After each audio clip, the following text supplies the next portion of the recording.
Okay, as promised, we're going to be testing some of those 38 special rounds that did not perform in the 3-inch Taurus with my 6-inch Taurus Model 66.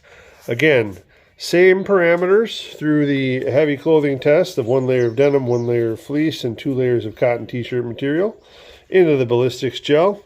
And we're going to start off with the Federal Train and Protect 158 grain versatile hollow point. It's a standard pressure semi-wad cutter hollow point. We'll test it, see how it does.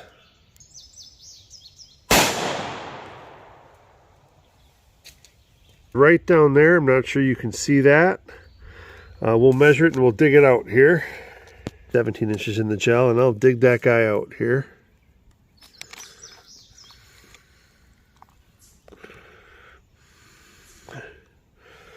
There we go. So 17 inches in the gel. Oop, there we go. And we had some minor expansion. So not great performer. We'll measure that back at home. PPU 158 grain semi-wad cutter hollow point. Again, standard pressure. We'll go ahead and we'll test this one.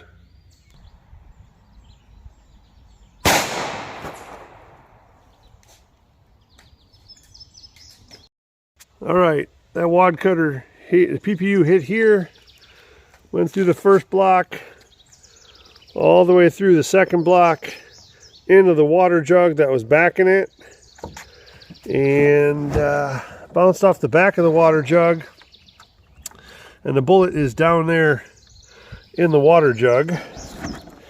So made it through roughly 19 inches of gel and into the water jug.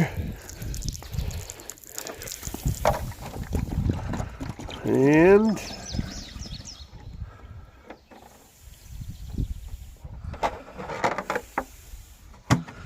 there it is. And no expansion. Okay, back from the range. As you saw, we tested two very similar cartridges through the 6-inch Taurus Model 66. We tested the 158 grain PPU and the 158 grain Federal.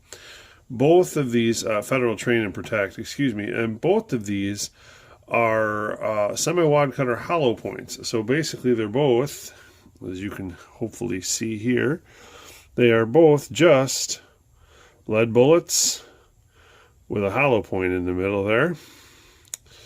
And they're both brass cased. And there we go.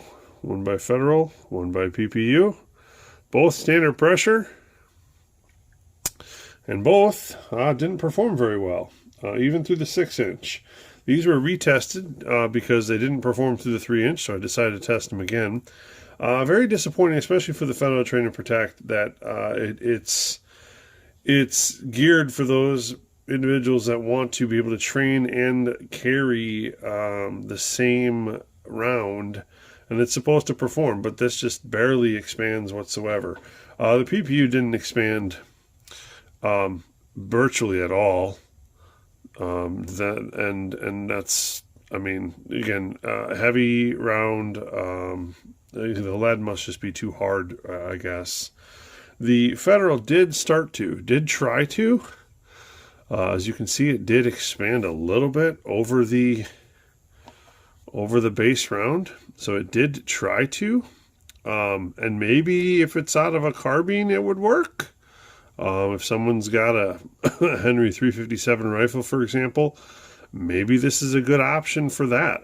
But just even through a 6-inch, or maybe if you got an 8-inch barrel, like a hunting length barrel, maybe. But 6-inch 357 or 38 special barrel is the longest I currently have, so that's the best I can do on that. And this is kind of disappointing. Here, I'll weigh these up while I'm talking and see how they, made sure they retained all their weight. But it's disappointing from the standpoint that Federal has knowingly produced a very solid 38 special option. Again, very little weight loss, no weight loss really on the PPU. Federal had created the 100, I believe it was 100 and was it 130 grain HST round in 38 plus P. Again, very little change in the federal weight here. But they've since discontinued that. And that was one of those things that I did not buy any of those rounds when they came out for whatever reason. So I don't have them, and they're discontinued, so you can't find them anymore.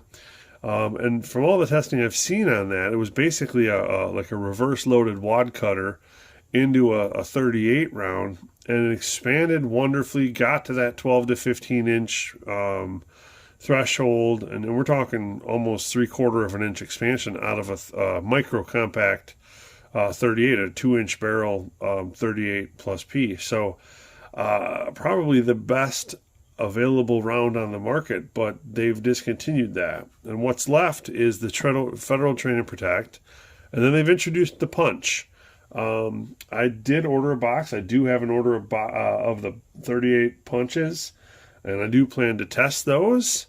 And so hopefully out of the shorter 3-inch barrel, those will work. We'll test that and see. But I don't understand, other than unless it was for the cost reasons, because maybe it's just gotten too cost prohibitive for how many boxes they were selling. But that 38, those HST rounds look to be real winners. But the only thing I can think of is it's the cost and maybe not enough people buying them. But I'm not going to even look at the expansion of the PPU because there was none. As far as out of this, the Federal here, it looks like 0.3, maybe 3.8, 3.7, 3.8 all the way around. So yeah, not much expansion above the core. Disappointing out of a 6-inch barrel, both of these. Again, the lead just apparently isn't soft enough to expand even out of a 6-inch barrel. The Federal, if I had a carbine, I'd test it with that and see how it did. But without having that, this is far the testing I can go on these 2 rounds. So again, both of them disappointing. No better than just paying for and carrying an FMJ, especially from the Federal side, where I expect, with the HST line that they carry, I expect anything that they use for self-defense or promote as a possible self-defense round to be top-notch. And this Train and Protect series, from everything I've seen from all the different calibers that they offer it in, it's just subpar ammo. You're better off buying FMJs and ponying up to buying their HST line because it's so much better. That's all I'm going to got for you for this video. Again, I did buy the punches. I'm hoping the punches will perform almost as well as the HSTs. I know they came in as sort of a budget option when they were introduced.